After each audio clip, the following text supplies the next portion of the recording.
Audio Jungle.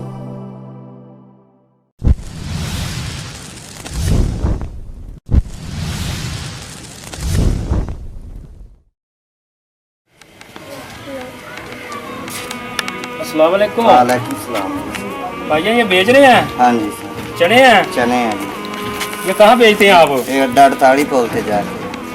उधर आप जा रहे हैं आप? हाँ जी जाना है। अच्छा, तो कितने के इससे पैसे बन जाते हैं?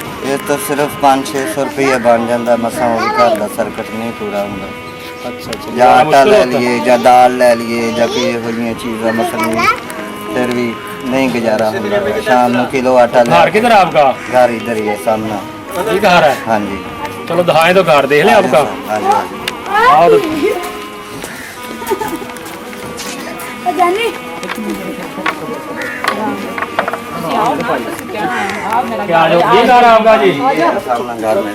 चलो ना फिर दिखाएं। ये एक ही कमरा आपका जी? एक ही है। आओ तो कमरा दिखाएं तो जरा। बारिश आती है ना, अच्छा, हमारी जान जो मुठ में होती है, मेरे बच्चे ना नीचे आ जाए। देखो सारा गलिया पे है नीचे से। यानी खतरा ही है, बारिश के अंदर खतरा ही है कि गिरना जाए। वो भी तो ये देख लो मेरे घर में आटा नहीं है। शाम में ये बेचूंगा जाके, अब जाऊंगा पता नहीं क्या बेचते या नहीं बेचते, क्या बनता है क्या नहीं बनता। वो तो किस्मत की बात है, कभी ज्यादा लागी कभी थोड़ी लागी। कमरा भी काफी यानी कमरे की आपकी मरम्मत होने वाली है दोबारा से ये? और सानू कुछ नहीं चाहिए, सानू कमरा बन जावे और सानू कुछ नहीं चाहिए। आपका कमरा बन जाए। हाँ जी वो कमरे की है आपका सेटिंग? ये जो बारिश आती है विचों पानी चोन लग जाता। तो बारिश आती तो पानी आने लग जाता नीचे। जी साईं। साथ इसकी भी ठीक है। कमरा भी है क्या? वो भी ठीक नहीं है। चलो जी अच्छा भाई यार, क्या हालात है, क्या मसला? आप वो चने तो बेचते हैं, कहते गुजारा मुश्किल होता है। सर यही है हमारा था कारोबार जो भी है। अच्छा जी। थोड़े थोड़े जाकर चने बेचता हूँ, 5 के 10 के 20 के, शाम तक मसा 500-600 रुपया बनता है। अच्छा। जिसमें मैं 130 का किलो घर में आटा भी लाता हूँ, अच्छा, घी भी पाइया लाता हूँ, हर चीज इसे रेडी दे विचों बिजली का बिल होना मेरा तकरीबन 2 यानी महीने सारी चीज आपको खरीद के लानी पड़ती है? हाँ जी इसे रेडी तक लियानी है। हाँ जी जो भी लियाना बच्चों का जुत्ती कपड़ा जो भी ये लियाना, जे मिल गया ठीक है। एक डंग पक गई खाली नहीं पक्की तो चुप करके आपदा घरे भुखे सौ गए। सही बात है, बड़ा मुश्किल है जी। हाँ जी। कितने बच्चे हैं आपके? बच्चे मेरे 5 है जी। 5 बच्चे हैं? हाँ जी। कितने बेटे हैं कितनी बेटियां हैं? 3 बेटे या 2 बेटियां वा। अच्छा, 2 बेटियां हैं। हाँ जी। एक बेटी ये बैठी हुई है? हाँ जी। ते बाकी बरात नाल एक छोटी है तो बरात नाल चली गई मां दे नाल उत्थे। अच्छा, गए हुए हैं कहीं? हाँ जी। ते एक मुंडा वा ए मुंडे वांगू वा, ਉਹ ਹਮਾਮ ਤੇ ਛੱਡਿਆ ਵੀ ਚਲੋ ਹੁਨਰ ਸਿੱਖ ਲਵੇ। अच्छा। हाँ जी। ਤੇ ਇਹ ਜਿਹੜਾ ਖਮਲਾ ਵਾ ਜਿਹੜਾ ਇਹਦੇ ਤੋਂ ਛੋਟਾ ਵਾ ਉਹ ਐਡਾ ਸਾਰਾ ਵਾ। इसको क्या हुआ है? ਇਹ ਬਸ ਰੱਬ ਵੱਲੋਂ ਹੀ ਐਵੇਂ ਬਸ ਆ ਸਾਰਾ ਦਿਨ ਰੱਸੀਆਂ ਚੁਗ ਲਿਆ ਬਾਹਰੋਂ, ਇਹਨਾਂ ਦੇ ਨਾਲ ਖੇਡਣ ਲੱਗ ਗਿਆ। अच्छा, ਬਸ ਇਹ बोलता बोलता नहीं है। ਬੋਲਦਾ ਹੈਗਾ ਬਾਜੀ ਕੋਈ ਸਮਝ नहीं ਆਉਂਦੀ ਗੀ ਫਿਰ। तो बेटा क्या हाल है? आपका क्या नाम है?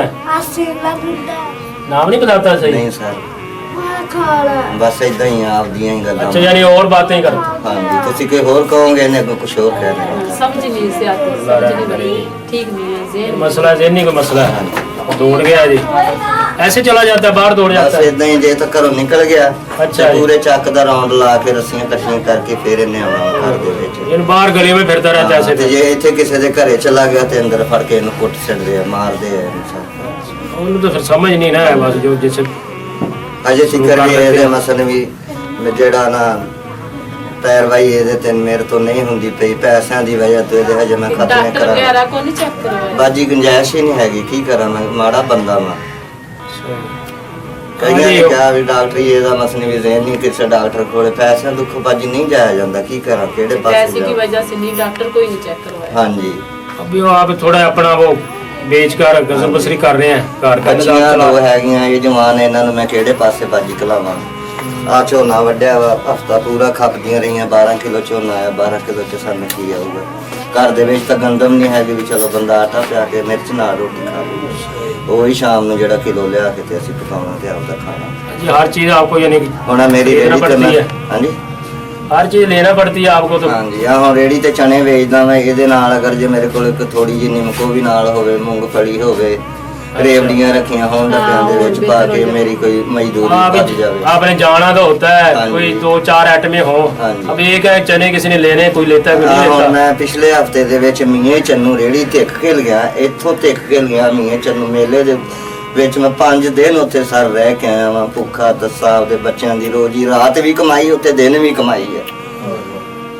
ਮੇਰੀਆਂ ਅੱਖਾਂ 'ਚ ਹਜੇ ਤੱਕ ਨੀਂਦਰਾ ਨਹੀਂ ਬਾਜੀ ਗਿਆਗਾ। पेट की खातर ਮੈਨੂੰ 2 ਦਿਨ ਹੋ ਗਏ ਦਰਦਾਂ ਨਾਲ ਘਰੇ ਪਏ ਨੂੰ। ਅੱਜ ਖੀਰ ਮੈਂ ਲੜ ਕੇ ਚਣੇ ਭਜਾਏ, ਮੈਂ ਕਿਹਾ ਵੀ ਇਹ ਵੇਚੂੰਗਾ ਤੇ ਆਪਾਂ ਘਰ ਦੇ ਵਿੱਚ ਖਾਵਾਂਗੇ, ਨਹੀਂ ਤਾਂ ਕੋਈ ਨਹੀਂ।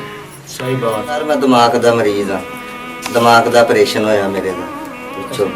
दिमाग को क्या हुआ जी? ਦਿਮਾਗ ਦੀ ਨਾਲੀ ਫਟ ਗਈ ਸੀਗੀ ਸੰਨ 2001 ਦੇ ਵਿੱਚ ਆ ਕੇ, अच्छा जी। ਤੇ ਫਿਰ ਆਪਰੇਸ਼ਨ ਕੀਤਾ ਵਾ। ਆਪਰੇਸ਼ਨ ਦੇ ਨਾਲ ਹੁਣ ਜਿਹੜਾ ਵਾ ਨਾ, ਜਦੋਂ ਮਸਲੂਈ ਮੈਨੂੰ ਕੋਈ ਬਿਮਾਰੀ ਲੱਗਦੀ ਹੈ, ਮੇਰਾ ਇੱਥੋਂ ਦਿਮਾਗ ਜਿਹੜਾ ਬੰਦ ਹੋ ਜਾਂਦਾ ਵਾ। ਮੈਨੂੰ ਅੱਛਾ। ਬਹੁਤ ਪ੍ਰੋਬਲਮ ਆਉਂਦੀ ਹੈ ਮੇਰੇ ਤੋਂ। ਫਿਰ क्या हो जाता है फिर? ਆਵਾਜ਼ ਨਹੀਂ ਲੱਗਦੀ, ਸਿਰ ਜਿਹੜਾ ਵਾ ਇਹ ਦੁਖਣ ਲੱਗ ਉੱਚੀ ਜਾਂਦਾ, ਬੋਲ ਆ ਕੇ ਜਿਹੜਾ ਵਾ ਭੇਜਣਾ। ਨੱਕ ਜਿਹੜਾ ਮੇਰਾ ਇਹ ਸੁੱਜ ਜਾਂਦਾ ਵਾ, ਫਿਰ ਆਵਾਜ਼ ਨਹੀਂ ਲੱਗਦੀ ਬਾਹਰ ਜਾ ਕੇ। ਇੰਨਾ आपने ਆਸਰਾ- ਹਾਂਜੀ ਇੰਨਾ देखते हैं ਆਸਰਾ चीज ਨਹੀਂ आवाज ਹੈਗਾ। निकालते, आवाज नहीं निकलती। ਨਹੀਂ ਨਿਕਲਦੀ ਗੀ। ਫਿਰ ਇੰਨਾ ਆਸਰਾ ਨਹੀਂ ਹੈਗਾ ਵੀ ਉਹ ਰੇੜੀ ਤੇ ਛੋਟੀ ਜੀ ਬੈਟਰੀ, ਛੋਟੀ ਜੀ ਟੇਪ ਰੱਖੀ ਹੋਵੇ, ਆਵਾਜ਼ ਭਰਾ ਕੇ ਬੰਦਾ ਟੁਰਿਆ ਜਾਂਦਾ। 24.5 ਸਾਲ ਗੁੰਜਾਇਸ਼ ਨਹੀਂ ਹੈਗੀ। 4 ਪਹੀਆਂ ਵਾਲੀ ਰੇੜੀ ਆ, ਉਹਨੂੰ ਸਰ ਟਿੱਕੀ ਫਿਰਨਾ ਵਾ। हाथ ना अच्छा, धकेल के आप लेके जाते हैं ਹਾਂ, उसको। ਮੀਆਂ ਚੰਨੂ ਮੈਂ ਉਹਨੂੰ ਟਿੱਕ ਕੇ ਹਰ ਸਾਲ ਜਾਣਾ ਬਾਬੇ ਪੀਰ ਮਦਦ ਸੈਨ ਦੇ ਦਰਬਾਰ ਤੇ। ਉੱਥੋਂ ਅੱਛਾ। ਆਪਣੇ ਬੱਚਿਆਂ ਦੀ 2000-4000 ਮੇਰੀ ਰੋਜੀ ਬਣ ਜਾਂਦੀ। 5-6 ਦਿਨਾਂ ਤੋਂ ਫਿਰ ਮੈਂ ਵਾਪਸੀ ਮੁੜਦਾ ਉਧਰੋਂ। सही। ਕਿਤੇ ਰਾਹ ਦੇ ਵਿੱਚ ਰਸਤੇ 'ਚ ਰਾਤ ਵੀ ਪੈ ਜਾਵੇ ਤੇ ਮੈਂ ਰਾਤ ਵੀ ਉੱਥੇ ਰਹਿ ਲੈਣਾ। ਹੋਰ ਸਰ ਮੇਰਾ ਕੋਈ ਨਹੀਂ, ਨਾ ਕੋਈ ਜ਼ਮੀਨ ਨਹੀਂ, ਕੋਈ ਜਾਇਦਾਦ ਨਹੀਂ, ਕੋਈ ਮੇਰਾ ਪੁੱਤ ਨਹੀਂ ਜਵਾਨ ਬੈਠਾ ਜਿਹੜਾ ਮੈਨੂੰ ਕਮਾ ਕੇ ਸ਼ਾਮ ਨੂੰ ਕਿਲੋ ਆਟਾ ਲਿਆ ਦੂਗਾ। सही। बच्चे भी आपके छोटे हैं, ਹਾਂਜੀ फिर स्कूल वगैरह नहीं पढ़ाया उनको? ਨਹੀਂ ਸਰ, ਬੱਚੀਆਂ 2 ਆਏ, ਕੁਰਾਨ ਪੜੀਆਂ ਵਾ। 4-4 ਵਾਰੀ ਇਹਨਾਂ ਨੂੰ ਕੁਰਾਨ ਜਿਹੜਾ ਹਿਫਜ਼ ਕਰਾ ਦਿੱਤਾ ਵਾ। अच्छा ਬਾਕੀ जी। ਸਕੂਲ ਦੀ ਮੇਰੇ ਵਿੱਚ ਨਹੀਂ ਗੁੰਜਾਇਸ਼ ਹੈਗੀ ਸੀ, ਨਹੀਂ ਫੀਸਾਂ ਭਰਨ ਜੋਗਰੀ ਗੁੰਜਾਇਸ਼ ਹੈਗੀ ਸੀ। सही। ਹਾਂਜੀ यानी स्कूल भी नहीं आप पढ़ा सके इनको, ਹਾਂਜੀ तो खुद ही आप मेहनत मजदूरी करते बस हैं। यही है, मेहनत मजदूरी है। आ इट्टां जो आ गाडर है आपकी ये मैं- घर का मसला है आपको? हाँ जी घर का। ये भी घर किसी भी ने कच्चा खदा आपका, तरसी करके मैंने पट्टी- लेके दिता। आसमान जेड़ा उत्ते पाया ना आ इट्टां ये भी किसी ने बनवा के दिया हाँ है? जी, ये भी किसी ने खदा तरसी करके मैंने दिता सीगा ते मैं जेड़ा चलो जी, अल्लाह ताला उसको भी जज़ाए खैर दे। हाँ जी, तो फिर अब आपको ये मकान का मसला है? हाँ जी सिर्फ मैं तो मकान मैं आंदा मेरा बन जाए मेरे बच्चों का। मैनू होर साईं कुछ नहीं चाहिए। अल्लाह छत सोहना गिरने खैर। वाली है ना हाँ उसकी, जी। कच्ची है। ਜਦੋਂ ਬਾਜੀ ਬਾਰਿਸ਼ ਆਉਂਦੀ ਹੈ ਨਾ ਮੇਰੀ ਜਾਨ ਮੋਟੇ ਚ ਹੁੰਦੀ। ਮੈਂ ਬਾਹਰ ਕਿਧਰੇ ਫਿਰਦਾ ਹਾਂ ਨਾ ਤੇ ਮੇਰੀ ਜਾਨ ਮੋਟੇ ਚ ਹੁੰਦੀ। ਮੇਰੇ ਬੱਚਿਆਂ ਦਾ ਪਤਾ ਨਹੀਂ ਕੀ ਬਣੂਗਾ। परेशानी हो जाती है, फिर आठ टाइम बारिश आ जाए तो हाँ फिर जी। अब मसला बन जाए किधर बहुत जाए। परेशानी बन गई है। तो ये भाई साहब, तो इसकी कहानी तो काफ़ी दुखी है जी।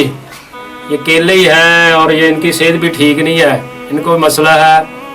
ये खुद ही वो चने वगैरह बेचकर थोड़ा बहुत से कमाते हैं, उससे अपने इनका घर का जो है ना गुजर बसरी बड़ा मुश्किल से हो रहा है। तो छोटे छोटे इनके बच्चे हैं और एक बेटा जो है वो भी ठीक नहीं है। तो इनके पास गुंजाइश नहीं है कि वो डॉक्टरों को चेक करवा के उसका कोई प्रॉपर तरीके से इलाज वगैरह करवा सकें ताकि वो बेहतर हो सके। और इनका जो ये कमरा है ये भी काफ़ी देर पहले का पड़ा हुआ है और कहते बारिश आती है तो पानी अंदर आ जाता है, तो इनको ये खतरा रहता है कहीं गिर ही ना जाए छत इसकी। तो ये बड़ी परेशानी में है। अल्लाह ताला जी इनके हाल पर रहम फरमाए। अच्छा भाईजान, आपके ये हालात सुने हैं, काफ़ी मसाइल हैं आपको, तो अल्लाह ताला आपकी परेशानी दूर करे जी। तो हम भी ये आपको दे रहे हैं, आपकी कुछ हमदार कर रहे हैं जी, ये कबूल फरमाए। अल्लाह सोना खैर करे जी। हाँ जी, आपके छोटे छोटे बच्चे हैं जी, आपने इससे ना अपना घर का जो है चूल्हा चलाना है, निज़ाम चलाना है जी। तो अब ठीक है जी? ठीक है सर, ये है बेहतर के मेरे मकान का कोई जेड़ा ना एक तुसी कोई करा देवो। अल्लाह सोना ताड़ी खैर करेगा। जिन्हों ने देना उन्हों दी भी अल्लाह सोना खैर करे। ते तुसी साडे बूहे ते चल के आए हो, अल्लाह सोना ताड़ी भी खैर करे। कोई बात नहीं जी, अल्लाह ताला की तरफ से ही है। हाँ जी, ते अल्लाह सोना इस बात तानू बनाता है। इदों भी ज्यादा देवे। मालिक सोना खैर करे ताडे ते हाँ, कुल पाकिस्तान ते फलस्तीनियां ते सारे ते अल्लाह सोना खैर करे। आमीन आमीन। अल्लाह आप पर भी रहम हाँ करे। जी। तो तो ठीक है जी, कोई आपके मकान का भी ठीक है सर, मेरे गुजारिश मकान करते ਦਾ हैं, ਹੋਰ ਮੈਨੂੰ ਕੁਝ ਨਹੀਂ ਚਾਹੀਦਾ, ਸਿਰਫ ਮੇਰਾ ਮਕਾਨ ਬਣ ਜਾਵੇ, सही ਹੋਰ ਮੈਨੂੰ ਸਰ ਕੁਝ ਨਹੀਂ ਚਾਹੀਦਾ। ਬਾਕੀ ਹਰ ਚੀਜ਼ ਅੱਲਾ ਸੋਹਣੇ ਨੇ ਦਿੱਤੀ ਹੈ, ਪੁੱਤ ਵੀ ਦਿੱਤੇ, ਧੀਆਂ ਵੀ ਦਿੱਤੇ, ਰੋਟੀ ਉਹ ਜਿਹੜੀ ਅੱਲਾ ਸੋਹਣਾ ਸ਼ਾਮ ਨੂੰ ਡੰਗ ਦੀ ਡੰਗ ਸਾਨੂੰ ਦੇ ਦਿੰਦਾ। ਸਿਰਫ ਮੇਰਾ ਮਕਾਨ ਬਣ ਜਾਵੇ, ਹੋਰ ਮੈਨੂੰ ਕੋਈ ਚੀਜ਼ नहीं चाहिए सर। हाँ जी, मैं अपने देखने वालों से भी गुजारिश करूंगा कि ये भाई को मकान की बड़ी अच्छी ज़रूरत है। इनका जो मकान है उसकी बहुत बुरी हालत है, गिरने वाला है। तो कोई अल्लाह का बंदा जो है इनके मकान का कर दे निज़ाम कि इनका मकान बन जाए, तो इनकी परेशानी है, इसकी परेशानी दूर हो जाए। तो और आपके लिए राशन भी लाए हैं जी, ठीक है सर, आपको राशन भी देते हैं, अल्लाह सुबह राशन खैर पकड़ लें करे। जी। तो इसके अंदर ना जी राशन है ना जी, ठीक, घर की खाने पीने वाली जो चीज़ें होती हैं किचन वाली, हाँ जी सर, घी हो गया, चीनी होगी, ठीक, दालें होगी और बाकी जो चीज़ें इस तरह की होती हैं। आपके छोटे छोटे बच्चे हैं जी, अल्लाह सोना हाँ खैर, जी, पकाकर उनको खिलाएं जी, ठीक हो गया, तो आपकी जो गुजर बसर है अच्छी हो जाएगी। ठीक है सर, तो आपने भी जी दुआओं में याद रखना है। अल्लाह सोना खैर करेगा हाँ बाबा, जी, अल्लाह सोना आमीन। सारे ते पूरे पाकिस्तान ते अल्लाह सोना खैर करे, बिल्कुल सारी जी। खैर करे अल्लाह सोना। तुसी साडे कोले चल के आए हो, अरे कोई सोना बात नहीं, ये तो अल्लाह ताला ही भेजने वाला है, अल्लाह ताला ही लोगों के दिलों में रहम डालता है, चलते अल्लाह ताला सबब बनाता है। बाकी ना आप नमाज पढ़ा करें जी, नमाज पढ़, हाँ जी, नमाज पढ़ के दुआ किया करें अपने लिए भी बाकियों के लिए भी, तो अल्लाह ताला सब पर अपना हाल अल्लाह अपना सोना रहम फरमाए जी। खैर करेगा जी। हाँ जी, अल्लाह सोना ਤੁਹਾਡੀ ਵੀ ਖੈਰ ਕਰੇ, अल्लाह सोना ਤੁਹਾਨੂੰ ਖੈਰੀ ਸਲਾਮ ਤੇ ਲਿਜਾਵੇ ਤੇ ਜਿਨ੍ਹਾਂ ਨੇ ਦਿੱਤਾ अल्लाह सोना ਉਹਨਾਂ ਨੂੰ ਵੀ रंग लावे सरकार। आमीन या। तो मोहतरम सामीन, आपने ये भाई साहब के हालात देखे, इनके छोटे छोटे बच्चे हैं और ये अपनी मेहनत मजदूरी से बड़ी मुश्किल से गुजर बसर कर रहे हैं। तो हमारी भी दुआ है कि अल्लाह ताला इनके हाल पर रहम फरमाए। तो आप सब लोग भी इनके लिए दुआ कीजिएगा और जितना हो सके इनसे तावन कीजिए। अल्लाह ताला आप सबको भी खुश रखे, आबाद रखे। इसके साथ ही इजाज़त चाहते हैं। अस्सलाम वालेकुम व रहमतुल्लाहि व बरकातहू।